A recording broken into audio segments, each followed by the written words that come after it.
Well, hello there and a very good evening to you. It is the 14th day of December 2022, coming to you live from Nairobi, Kenya. This is TV 47 News Tonight. To our top stories.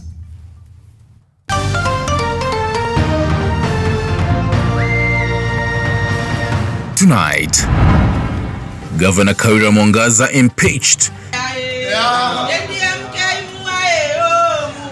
67 county MCAs have voted for her impeachment over abuse of office claims. Death toll from Nakuru's accident rises to 10 after 2 survivors succumbed to injuries.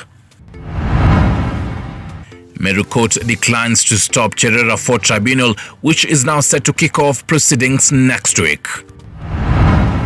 The investigating officer indicated that he visited the scene, which was documented, and obtained blood samples and other evidence was collected for forensic analysis. Rally driver Maxine Wahome arrested over alleged assault of boyfriend. The family of Asad Khan is now appealing for blood after alleged assault by Wahome.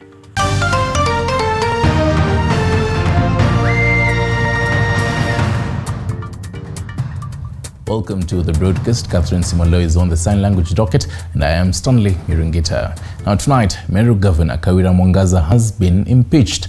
67 members of the county assembly present this afternoon voted for her removal, accusing her of gross violation of constitution and abuse of office, among other claims. And as Elizabeth Etenona reports, the fate of the embattled county boss now lies with senators. Embattled Meru County Governor Kawira Mwangaza's political light was on Wednesday dimmed. I vote yes. After 67 Meru County ward representatives unanimously voted to impeach her over alleged gross misconduct, abuse of office and nepotism following the appointment of her husband Murega Baicho as the patron of the Meru Youth Service. Members, we give Madam Kawira a taste of our own arrogance medicine, and we serve it hot. I want to say that in front of us, the clips that have been played by through DMK, the issues that have been mentioned in this motion clearly depict mutilation of the law. It clearly shows that the law is being raped in front of our very own eyes, we who should be the defenders of this law. Other grounds listed for her removal were illegal appointments, incitements, bullying, mobilization of unlawful riots against MCAs, and violating public finance management laws and misconduct relating to the nomination of CECs. When I listened to the people of Abogeta, around percent of them sent us with one thing, that they were tired of the fights, and they are tired, Mr. Speaker, of having a leader who is not working with other people. And they sent us with one mission, and they sent us with one voice, that please go and represent our voice and say that we don't require Honorable Kawira Mwangaza as the governor of Meru. The governor, however, declined to appear before the assembly, where she, through her lawyer Mutuma Gishuru, threatened to sue the speaker and the assembly of contempt of court if they proceeded with the impeachment motion, arguing that the matter is still active in court pending hearing scheduled for the 25th of January 2023. The High Court, through Justice Wamai Cherere, had on the 30th of November 2022 barred the impeachment motion, citing the procedure illegal, which is in violation to the governor's constitutional rights. They will go down the history of Meru County and the history of this republic as a day when leaders or the members of this honorable assembly chose on which side of this war they will be. Governor Kawira Mwangaza was among 7 female governors elected in the country during the August polls. She was able to secure her victory on an independent ticket, making her the first woman in Meru to be elected governor after garnering 209,158 votes. And now, the Meru ward representatives have dismissed claims that the governor was facing impeachment due to her gender. Many people might think we are impeaching Kawira because she's a woman. But it's better to call a spade and not a big spoon to protect our future generation. that we are here as women. We are not fighting. It's not a gender fight, Mr. Speaker, but it is a fight, Mr. Speaker, of leaders who are not adhering to the Constitution, Mr. Speaker. And that's why we are saying as women, this is not a gender fight, but it is a fight for leaders who are not adhering to the Constitution, Mr. Speaker. Governor Mwangaza's fate now lies with the senators who will vote to either uphold or dismiss the impeachment. The Senate will decide on whether the matter will be heard by a committee of 11 members or plenary. Whichever way the Senate goes, they will have now 10 days to hear the governor, to hear the move of the motion. So I will personally be there. Then the governor or our representatives will be at the Senate during either the committee or the plenary hearings. After that, the Senate now is expected to vote on the resolution of either the whole house or the committee now. If upheld, Governor Mwangaza will be the first governor to be impeached under the Kenya Kwanza administration. So if the report finds the governor guilty, then now the Senate will vote. And all the members will have one vote. So the 67 members of the Senate each will have a single vote, and we require a simple majority to have the motion approved by the Senate. The ongoing stalemate between Governor Mwangaza and the MCAs was instituted after the legislators walked out on the governor on grounds that she was allegedly belittling and ignoring the demands. The governor has since maintained that soon after assuming office, she and the MCAs were at loggerheads over the Ward Development Fund. Speaker, sir, we have heard from the mover that Governor Kawira was accusing the MCA, saying that they were throwing stones to her, and when you look at the clips, it was opposite, Mr. Speaker. Mr. Speaker, Governor Kawira is a governor who cannot move out of our way to look for some partners to help this county.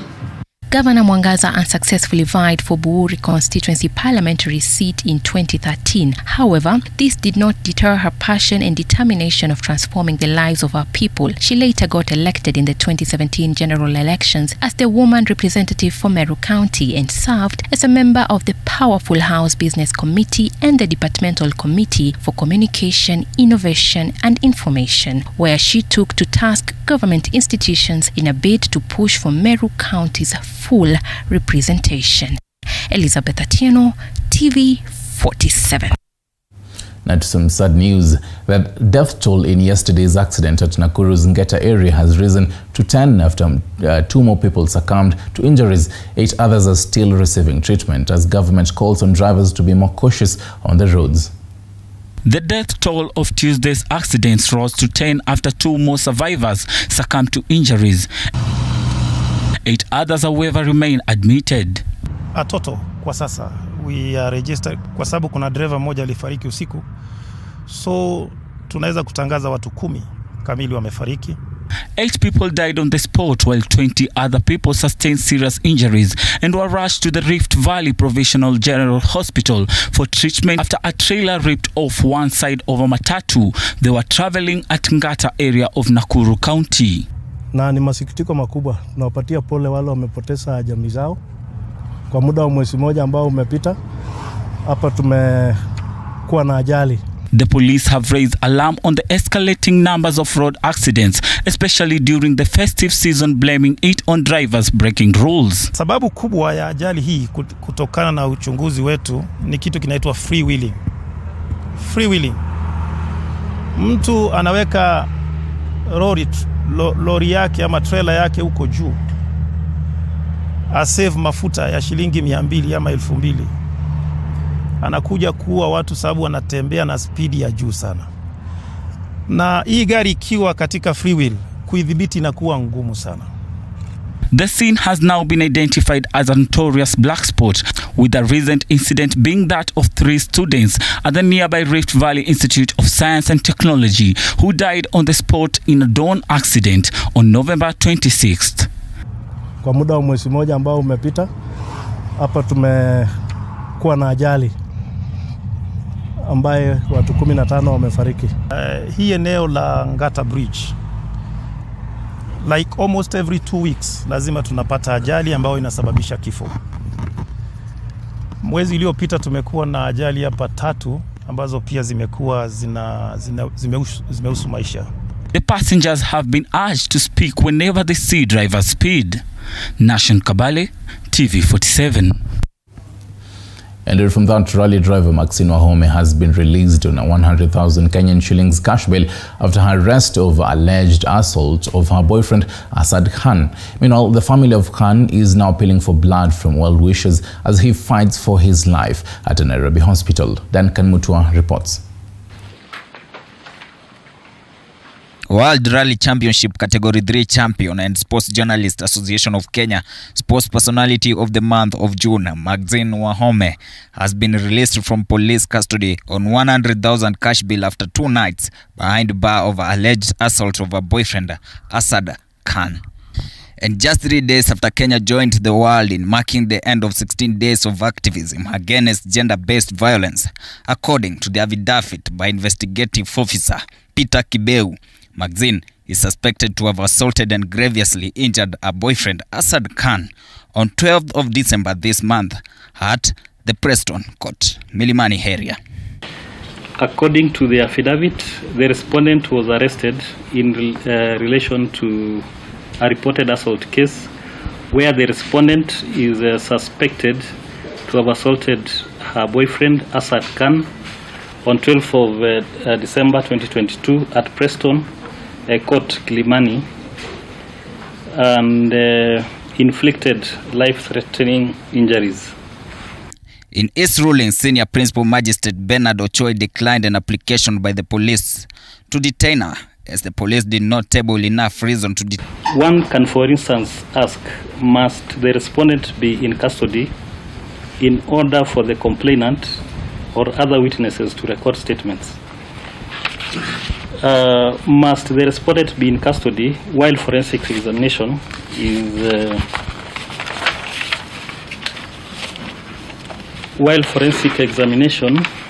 is taking place at the government chemist, or analysis of phone data is being done at the forensic lab? Another question is, must the respondent be in custody for the condition of the complainant in hospital to be monitored? My finding is a resounding no to the above questions. The applicant has not availed any evidence to show that the respondent is a flight risk or likely to interfere with witnesses. And in her defense, Wahome's lawyer said the rally driver is only being held to assist with the investigations, which she has agreed to willingly do. If she is indeed a victim. But the questions that you might ask the witness, and even his preliminary findings, is that at the end of this all, she will be possibly a victim, and her right to privacy would need to be protected. Ochoi ordered her to appear before the investigating officer at Milimani Police Station every Thursday until the investigations are over, as he further ordered that the pre-charge holding of the suspects before arraignment must be considerate and scales of justice must be balanced between the rights of the suspect and the compliance. Duncan Mutua, TV47 Sports.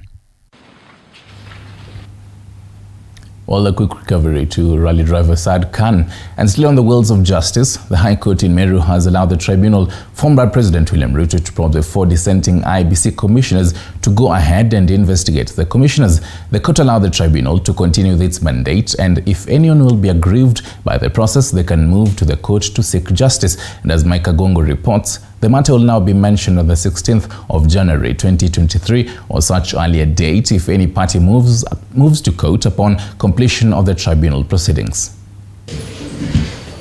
Meru Low Court Judge Edward Moreithi has declined to give conservatory orders to stop activities of the tribunal probing 4 dissenting IEBC commissioners.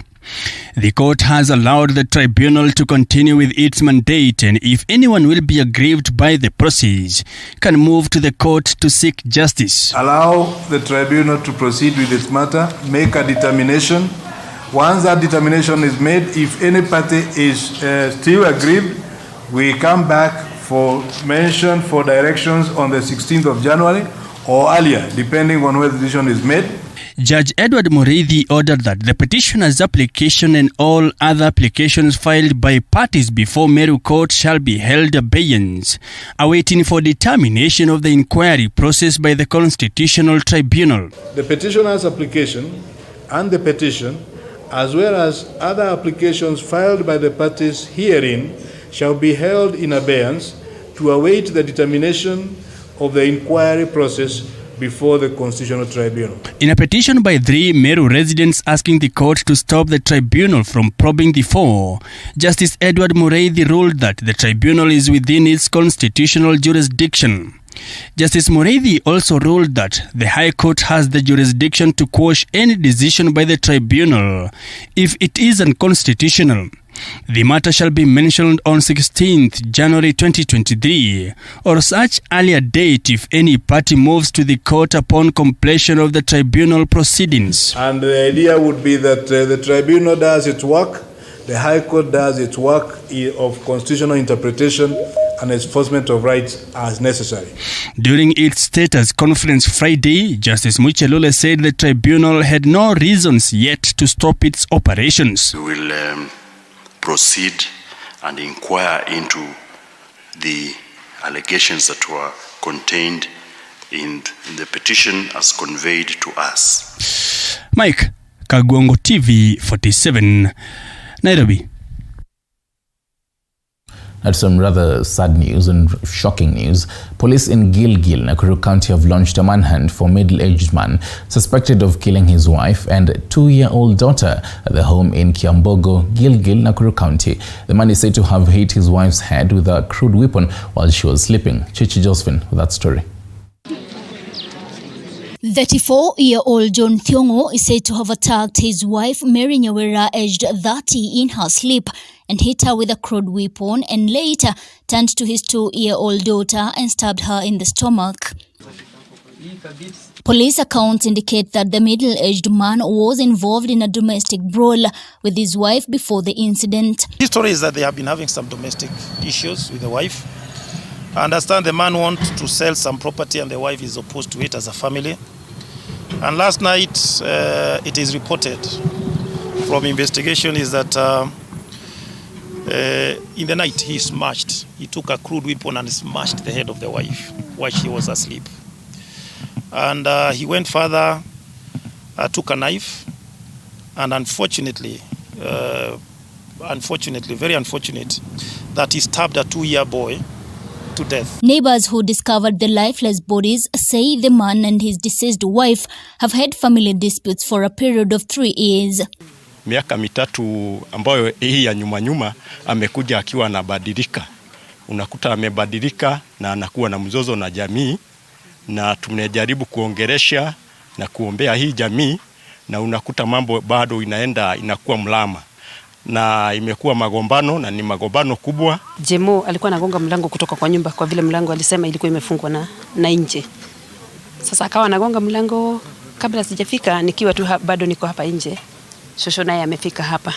Jemo akatoka kama ameshika mtoto wao. Akasema mtoto wetu amekufa na mama pia ameuliwa. Families have however been urged to find better ways of solving their issues and avoid killing one another. Maybe to encourage families to know how to resolve their domestic issues, which is in a non-violent way.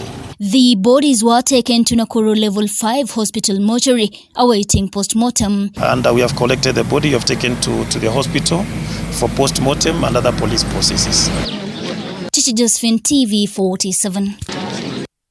Quite sad indeed. Now, bar operators selling counterfeit alcoholic drinks have been put on notice with the national government, declaring an intensified nationwide crackdown on illicit brew, counterfeit drinks and drug substance ahead of the festive season. The exercise will bring together the Ministry of Interior and National Government, National Police Service and the National Authority for the Campaign Against Alcohol and Drug Abuse, that is NACADA, among other state agencies. Mwege William with that story. The crackdown on counterfeit alcoholic drinks, illicit brew and drugs come as the country enters the festive season, with the Ministry of Interior noting the exercise is timely. The government noting the country's traditional experience of a spike in consumption of alcohol and drugs during the merrymaking period. Interior Principal Secretary Raymond Nomolo, while launching a consultative meeting on how to roll out the exercise across the country, bringing together all regional commissioners and police commanders, noted the crackdown will involve the Ministry of Health, Kenya Revenue Authority, Kenya Bureau of Standards, Anti-Counterfeit Authority and county governments. We have Christmas coming up and then of course the New Year. And there is expectation that there will be a spike in the increase of substance abuse, and hence the need for the various teams that are convening here today to come up with the measures and the mechanisms of ensuring that we have this under control. Speaking at the Kenya Institute of Curriculum Development, Omolo said the crackdown will only target illicit alcohol and drugs while protecting licensed and legitimate businesses trading in alcoholic beverages, calling for support and collaboration from county governments. That whatever alcohol that is being sold, whatever drugs, whether it's tobacco, meet the requirements of the law. And this is not to make it difficult for businessmen who are involved in this trade, but just to ensure that they operate within the provisions of the law. Also present in the meeting was Nakada, stating previously the government mounted similar crackdowns, the exercise raising concerns over proliferation and substandard and counterfeit alcohol and the sale of brands with fake standardization stamps and outlets with deplorable health standards. We have also carried out a few other surveys that we share with them about emerging substances of abuse.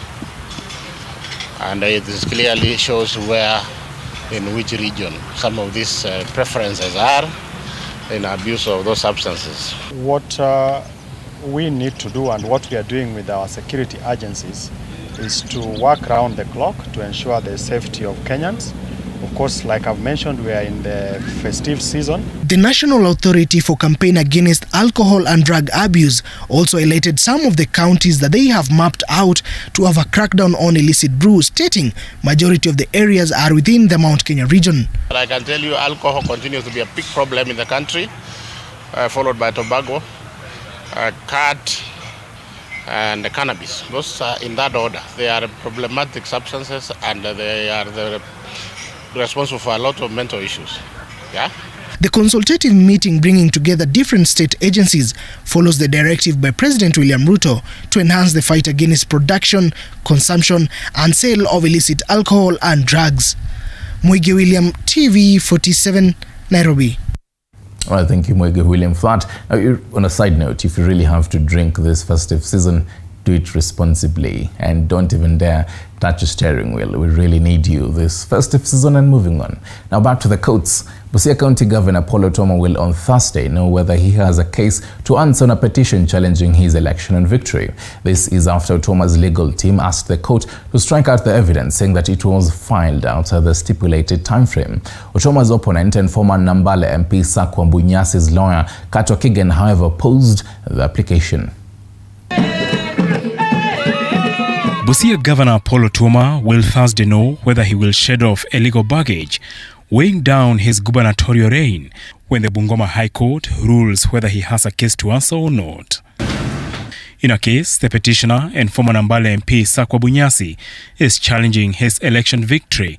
The court was on Tuesday invited to make a determination by Otuoma's legal team, which applied to have the petition struck out on the grounds it was filed out of time and that the governor won the election fairly.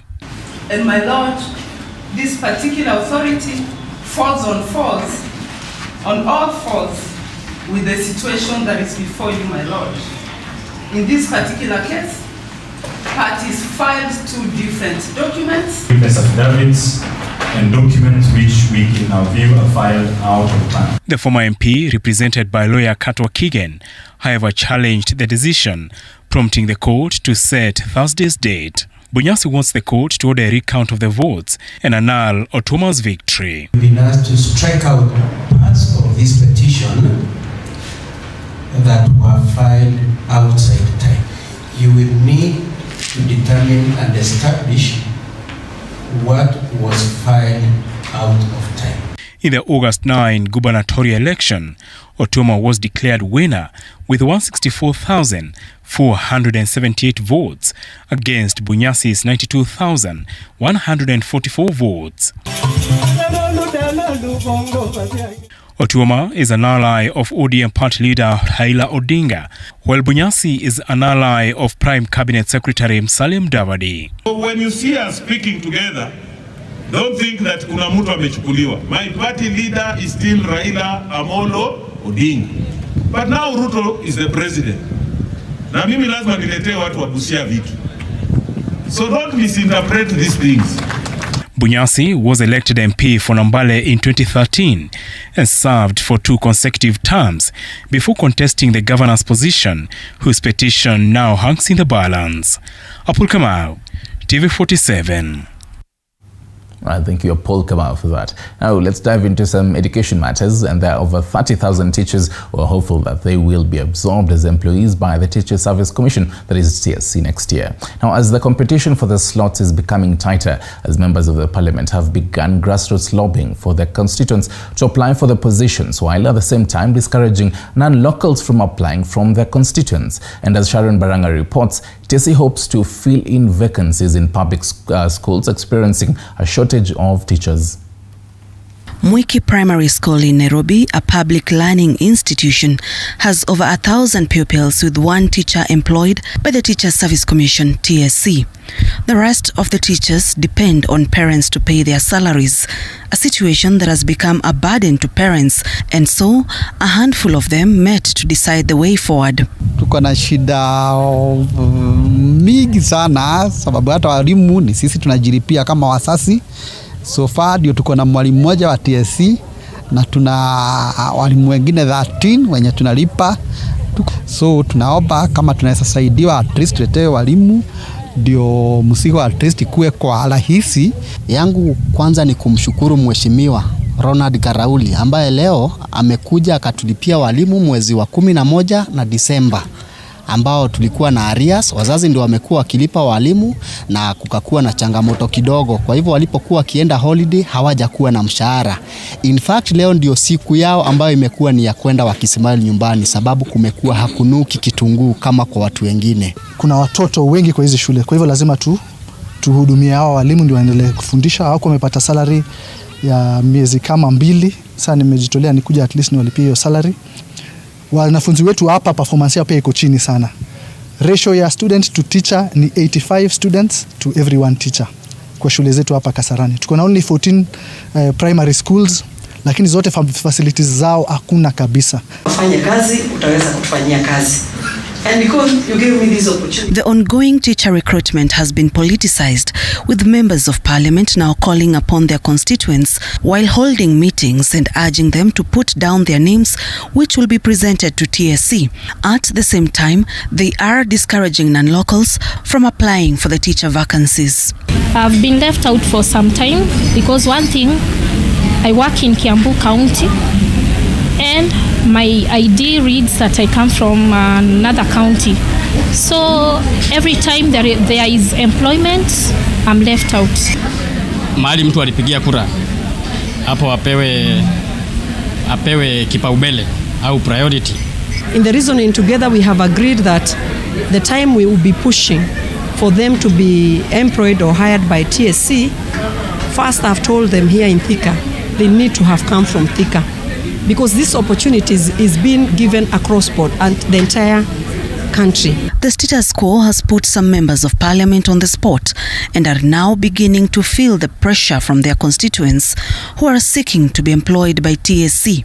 On Tuesday, the issue of legislators pushing for their constituents to be employed by TSC came up during a meeting between the National Assembly Committee on Education and the Teacher Service Commission. But I just wanted that we agree, colleagues, that we have TSC come with a conclusive report on this recruitment of these teachers, the 30,000. So that if we say, for example, how many are you recruiting in Nandi County, then they would give us a breakdown. And what is the process? Because, Chair, you've seen letters flying all over in social media. Some of our colleagues writing letters to teachers that they should assemble in the TSC county offices, sub-county offices, for them to recruit teachers. And you know, I remember this morning, teachers from Narok County were asking me, where is your letter? Why haven't you sent us a letter that all the teachers who have not been recruited assemble in Narok County? So, you know, we have to get a clear process. What is the process? How many teachers are going to be recruited? What is the number? Last year, I think, we had the MPs from Narok and Kajiado actually visit the office, and they said the same things I'm hearing here, that we don't take care of the locals, we import people. They even came with the names of the people locals they thought we had not employed. But we checked one by one, and all of them were in the list of the employed teachers. We give locals the first preference. The deadline for the application for the teacher vacancies is in 2 days. TSC hopes to fill the teacher shortage experienced in public schools by recruiting over 30,000 teachers and 5,000 interns. Sharon Baranga, TV 47.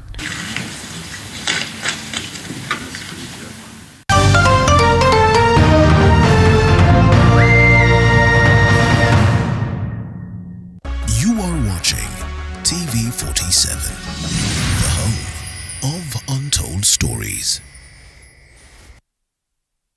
Hey!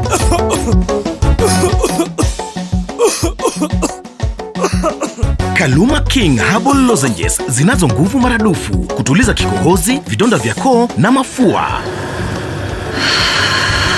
Kaluma King ni shwari.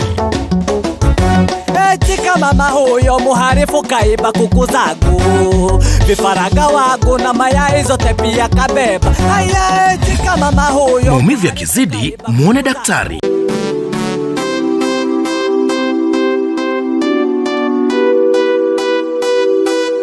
Discover a world full of opportunities, a place to build your skill and see the world in a different perspective. Sensei Institute of Technology is the home to the best practical courses, giving you hands-on experience to handle the world. We offer courses such as plant operator, plant mechanics, driving and trailer driving, CCTV and alarm installation, solar installation, electrical installation, motor vehicle mechanics and electronics, building construction technology, welding fabrication, roads and dam construction, hospitality courses, and many more. For you to join us, ensure you have your national ID card and be ready to enjoy the ride. Remember, my skills, my future at Sensei. Sensei College, my skills, my future. Win big with TV47 and win Lotto. All you need to do is watch TV47 and send 50 shillings to the paybill number 328328. Account name TV47 to enter the draw. The more you play, the higher your chances of winning if you send 50 shillings to the paybill number 328328. Account name TV47. Win Lotto. Everyone's a winner. Remember, send 50 shillings to the paybill number 328328. Account name TV47 and win with TV47 and win Lotto. This has been authorized by the Betting Control and Licensing Board of Kenya. BCLB number 000885. Play responsibly, not for people under the age of 18.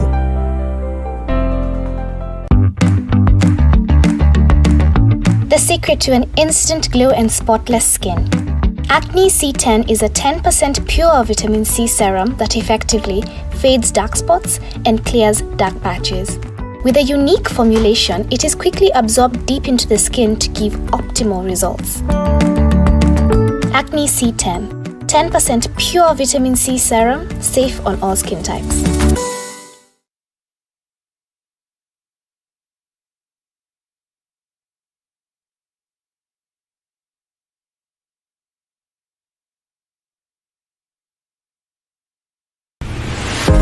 Trisent School of Medical Health Science and Technology is a premier training institute for market-driven courses.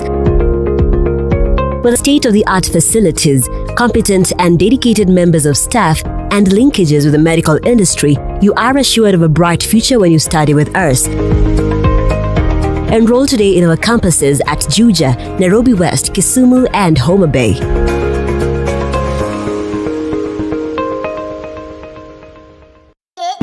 Sisi ndio tunabeba swag hadi ndani ya pitch. Sisi ndio the fastest, the biggest, the strongest. They wonder why. Time waliland kucheza ball na nati, sisi tulikuwa mguu chuma. Ball ni sisi na sisi ni ball. It has always been a part of us. We are passionate, so loud, they had to tell us to keep it down. Na sasa, it's that time again. The time for us to step up. Tuwakumbushe why Waafrika wana shine kwa ligi za majuu. So if you love football, love Africa. Cheer Africa. Africa ni sisi. You are watching TV47, the home of untold stories.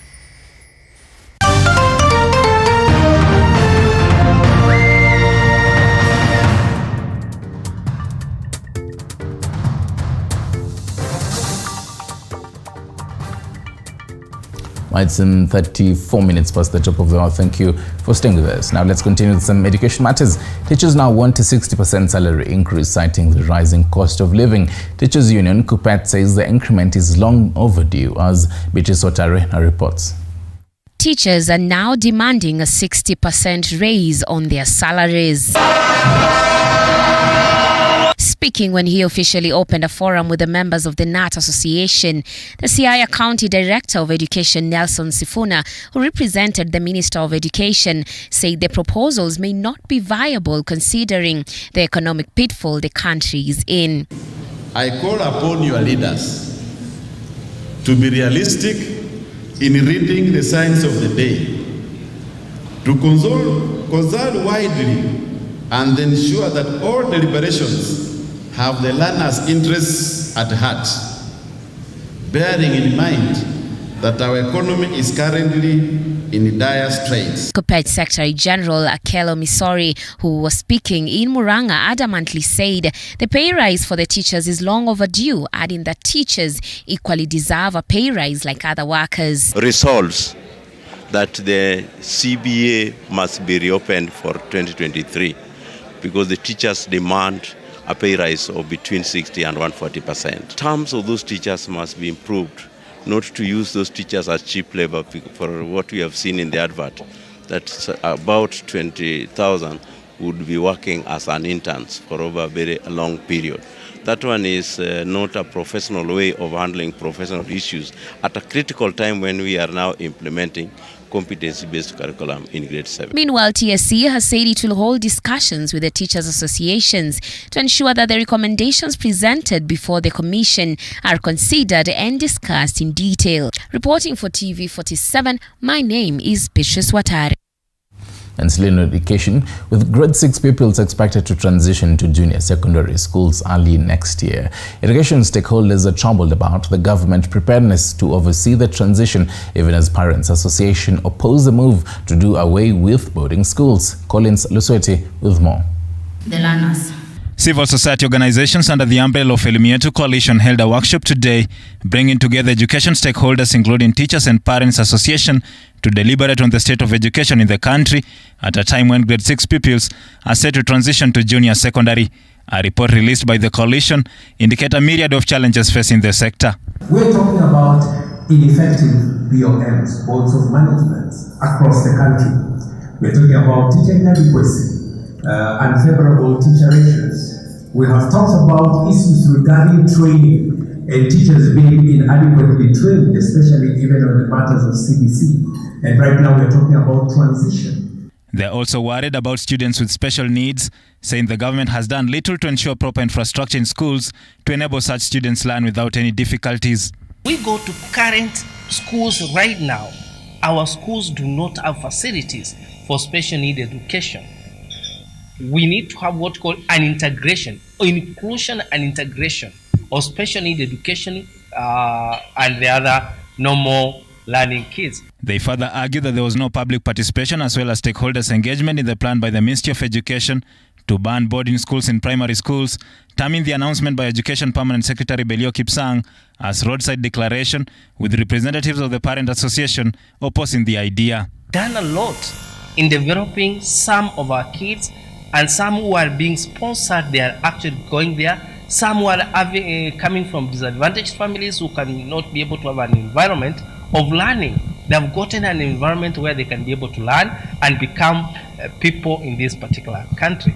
In their recommendations, the coalition want national schools done away with and instead categorize schools in terms of different pathways of study they offer, with teachers to receive training that will enable them identify different pathways learners will take.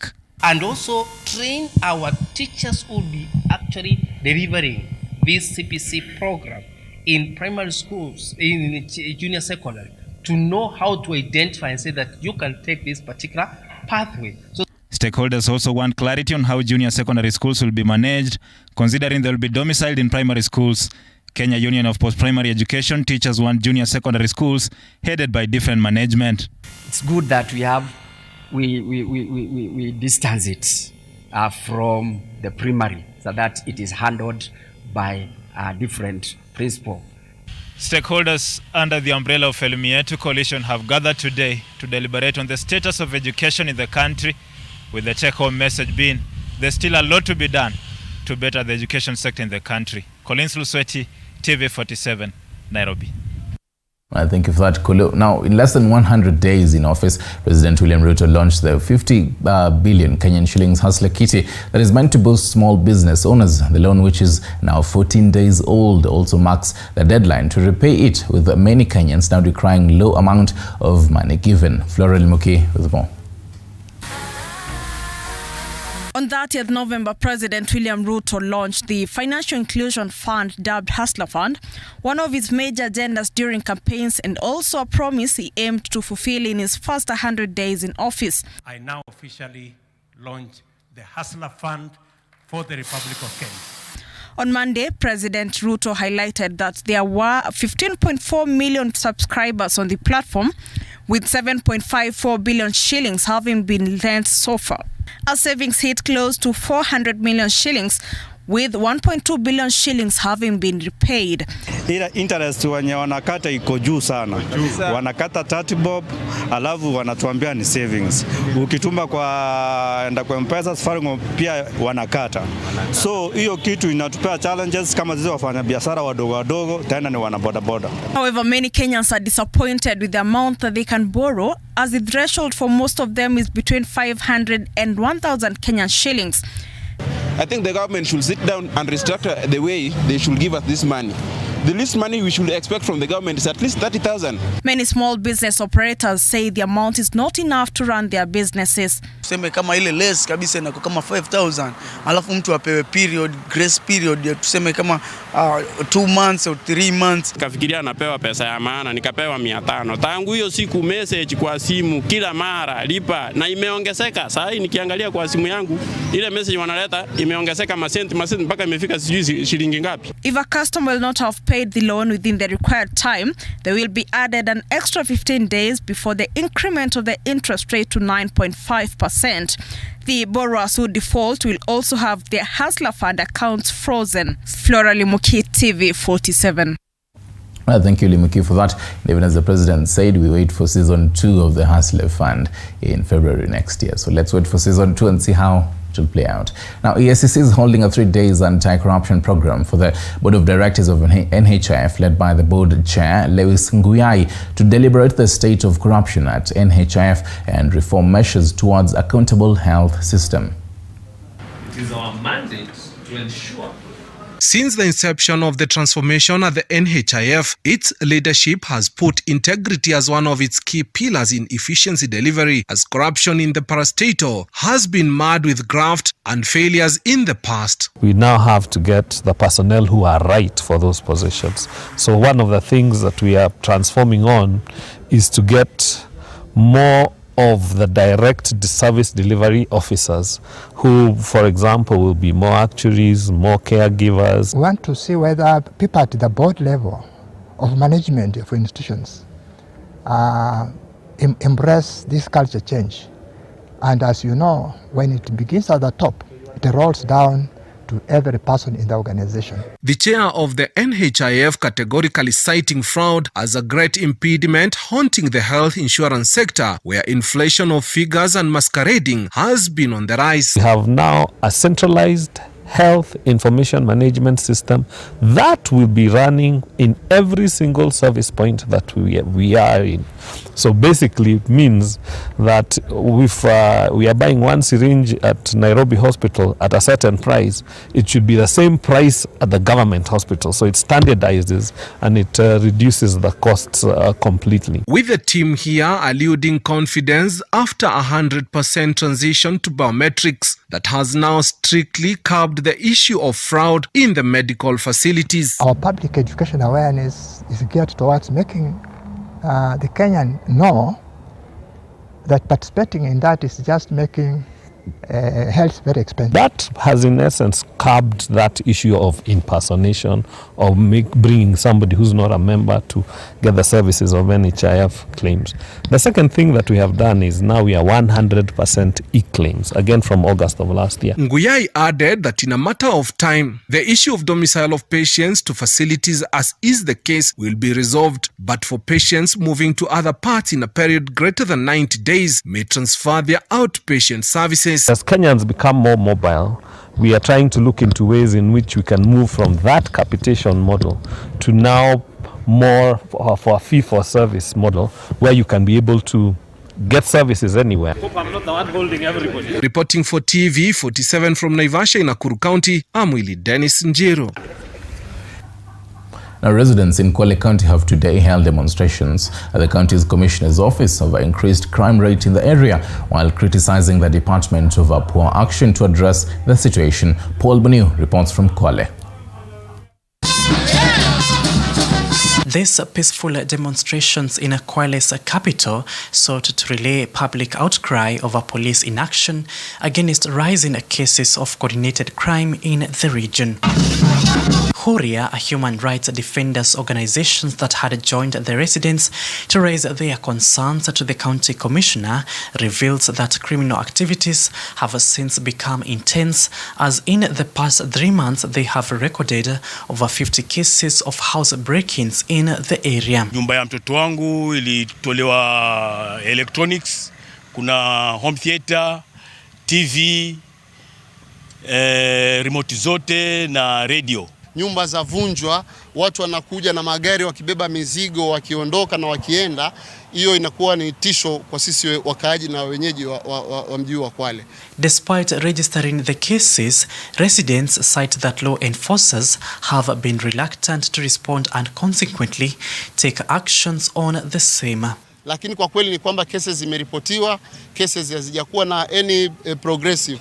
Ndiposa sisi tunapinga hasa kitengo kama hicho. Recognizing that safety and security lie at the heart of prosperity, Kwale County residents now want an active security team towards addressing the rife crime in the area. Wahusika waingilie kati. Manake ni hali ya ajabu kuwa mchana tunaibiwa peupe na hatujui hali yetu, kwa sababu hata hivi tulivyo hapa hatujui huko nyuma kunaendelea nini. Ni matumaini yetu kwamba baada ya hii process yote the county commissioner pamoja na hiyo structure yote ya security wataweza kushirikiana na tuweze kusaidiana ili tatizo ambalo tunalililia liweze kuisha katika Kwale yetu. Paul Munio, TV 47.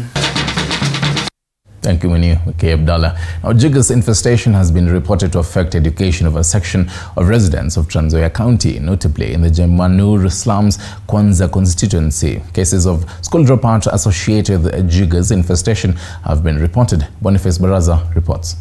This is the painful reality that welcomes you in the quiet Jemanur slums in the outskirts of Kitale town in Kwanza constituency, Trans Nzoia County, where young and old are infested with jiggers. The locals here argue that poverty is taking a toll on them and that dreams of many have been shattered due to jiggers infestation, and the situation is dire. Dudu inatufahamia mpaka watoto wanaumia miguu, vidole inaisha, wanatoka makucha miguu, hata ukiwaosha kila siku huwa inawaumiza, waendi shule, hawana amani kwa darasa, mpaka walimu wanaanza kuwadharau, wanasema mrudi nyumbani muoshe. Maathirika sana kwa sababu ya dudu, ni kwa sababu ya kukosa, tuseme manyumba zetu mnaziona vile inafanana, haina mabati, haina chochote. Some of them are even unable to walk or work because of wounds in their feet.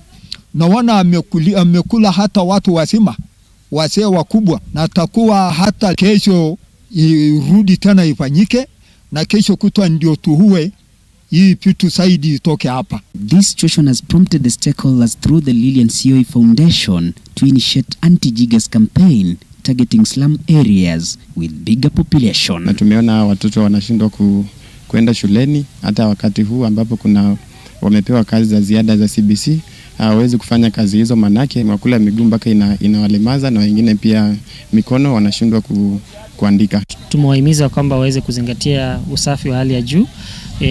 Zile dawa za kunyunyizia pia zitasaidia kuua wale wadudu kwa maeneo yao.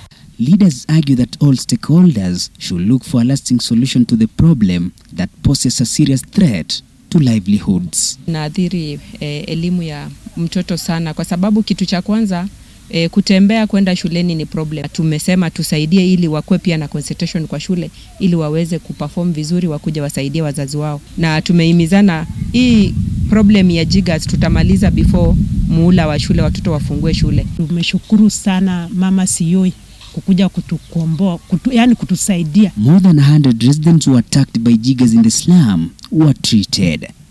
Bonfas Barasa, TV47, Trans Nzoia County. Right, let's talk business now. Deputy President Rigathi Gachagua has launched the first commercial flight from Nairobi to Kakamega town as he pledged government support to the local airline industry. The DP saw off the inaugural flight by Skyward Express to the town in Western Kenya at Wilson Airport in Nairobi, less than a week after President William Ruto commissioned the newly rehabilitated Kakamega airstrip last Friday. Now, while reminiscing the challenges he faced to the region years back when he served as a district officer in Kakamega, the second-in-command said that the flight will make it easy for the travelers and business people to commute between the town and the city. On his part, Transport CS Kipchumba Murkomen said that the new flight route indicated the country's economic growth despite previous challenges. Now, earlier today, the Governor Fernandez Baraza, together with other leaders, received the maiden flight of the Skyward Express company. Air transport to Western Kenya to ease the cost of doing business, to make it easy, to save time. And after long deliberations with the leadership of Western Kenya, the President did instruct his CS to liaise with other stakeholders.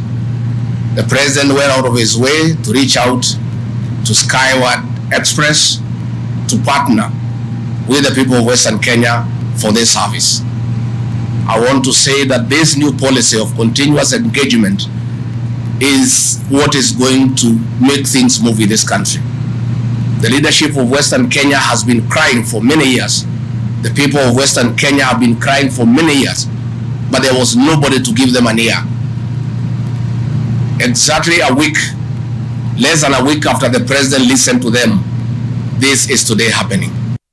And to the wonderful world of sports.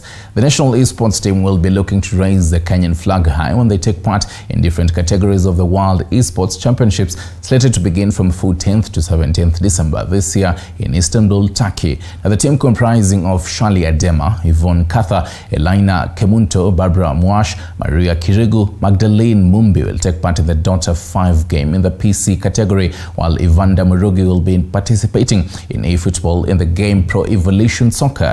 Kenya will not have an easy time in the games as they come up with tough opponents from Argentina, New Zealand, Great Britain, Thailand, Singapore, Malaysia and Turkey. However, remaining confident over registering good results owing to the adequate preparation. Speaking before the departure to Turkey, team manager Ronnie Lusigi expressed his gratitude to the Esports Federation of Kenya for supporting the team as he assured Kenyans of returning home with accolades.